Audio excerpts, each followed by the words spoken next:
Hello there, long time no talk. So today, let's go over the top 5 gacha games that I'm absolutely ecstatic for, starting with Zenless Zone Zero. So by now, everyone will probably have heard of Zenless Zone Zero. If you haven't, then what have you been doing? Have you been gone from the world for the last 10 months or so? But if you don't know, then Zenless is a new Hoyoverse game coming out that plays a lot like Honkai Impact or Punishing Grey Raven, in that it is an action-based gacha game. Now, the first thing you'll notice about the game, it looks absolutely amazing. This is where Hoyoverse has been spending all that whale money they've been getting from Genshin. Now, look at this animation and just compare it to Genshin or even Star Rail. What a big jump forwards. And the combat, oh man does the combat look good. With the fluent movement, different characters, each feeling unique, and with my favorite being the bear guy. Alongside the combat, you have this sort of Persona-esque world where you can do normal people stuff, like drinking a coffee, eat food, play arcade games. It's all really cool and very pretty, and was one of my favorite parts of playing Persona. Now, it's not all sunshine and rainbows. Zenless Zone Zero has come under some criticism about its systems, especially the TV system, which is a sort of puzzle-like system that has you navigating a board of TVs and completing missions. And now, while it has gotten better from the first beta to the second beta, it still needs work, which will hopefully be implemented moving towards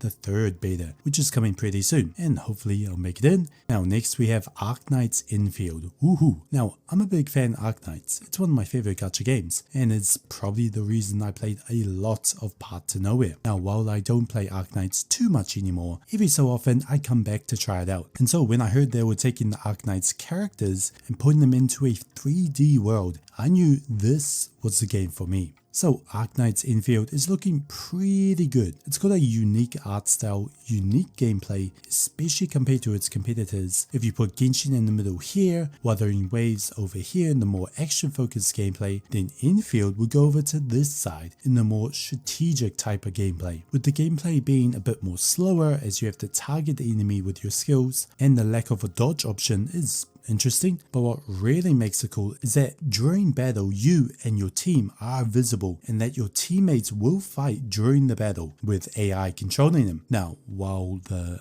AI can be questionable at times, it is quite nice to see your teammates fighting with you, as compared to Genshin where they just remain off screen for you to switch to them during battle. But now what really has people hyped is the base building of the game, reminiscent of something you would see in Factorio. So pretty much you'll be able to build a base that can supply you with a myriad of materials that you can use, or they are used to build even more machines. Now this is really fun. The original game had a base building thing, but once you build it up, it really just became a chore maintaining your units. And so this looks like a much better improvement. Overall, this game looks very good. I'm very excited. Next we have a newly announced game, Azur Promilia. Now this is from the same people who made Azur Lane, a game I haven't played but one that looks really good. Now Azur Promilia, like many in this list, is an open world gacha RPG that takes inspiration from Genshin but with a twist. And that twist is that it's Genshin but with pets, or Kibo as they are named in this game. Now these look really cool to collect and use.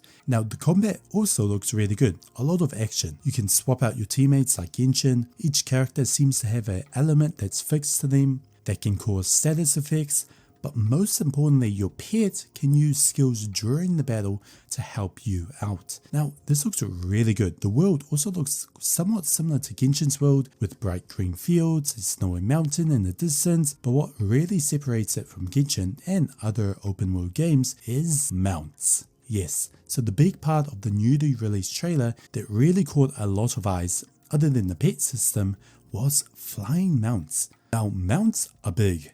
In fact, if you played MMOs like WoW for example, mounts are a huge thing. In fact, for some people it is the game. The game for them is just collecting mounts. And so bringing mounts to an open world gacha game seems like a perfect choice. No need to keep people playing, but to perhaps roll for them. Now it is unknown whether you get these solely from the world or if they're from the gacha, but speaking of the monetization that could be in this game, if we look to the previous game Azur Lane, while I haven't played it, I have heard many good things about it, especially its monetization, in that most of the rolling comes from skins rather than main characters, meaning that you can definitely be free to play in Azur lane. So it would be interesting to see if they carry that mentality over to Azur Promilia, or if they go the Genshin monetization route like Wuthering Waves that a lot of people aren't too fond of. Whatever choice they choose, looks to be a great game. Now for the fourth game on this list, we have Project Mugen. Now Project Mugen looks amazing. I know I said this about every game on this list, but in terms of just judging the game from one trailer, Project Mugen is definitely the one I'm most excited for. So Project Mugen is set in an urban environment, but instead of it being instance-based like Zenless Zone Zero, every enemy, at least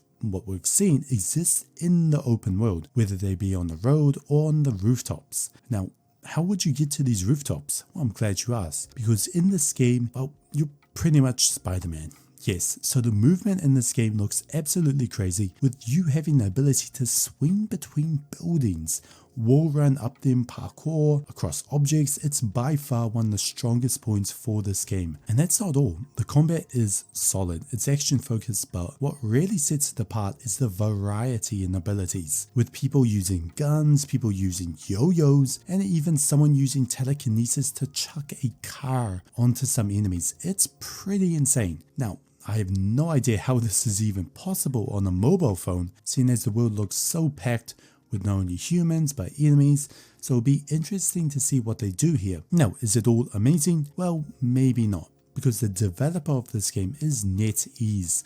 Now, NetEase doesn't have the best of reputations, mainly because they were involved in Diablo Immortal. Now, Diablo Immortal, if you don't know, is one of the most predatory gacha games out there, with extreme pay-to-win mechanics, with some estimates being that it would have over 6 figures to gear out your character. And so this could be bad news for the game, but until we have more information, it still remains to be seen, and just from the trailer alone, it still looks like a great game. Now, last but not least, Wuthering Waves, the so-called Genshin killer. Now, Wuthering Waves is a game that, as the weeks go by, seems to be getting more and more hype. As the beta goes by, more and more people are looking towards it to perhaps be the fabled Genshin killer. Now, games have come to try and dethrone Genshin, like Tower Fantasy, but have completely failed and crashed and burned. But Wuthering Waves is looking promising. So Wuthering Waves is a new action-focused gacha game coming from the same people who brought us Punching Grey Raven, a very action-focused game. Now, I really like Punching Grey Raven. I thought the combat was absolutely superb, and they seem to be taking their expertise to Wuthering Waves.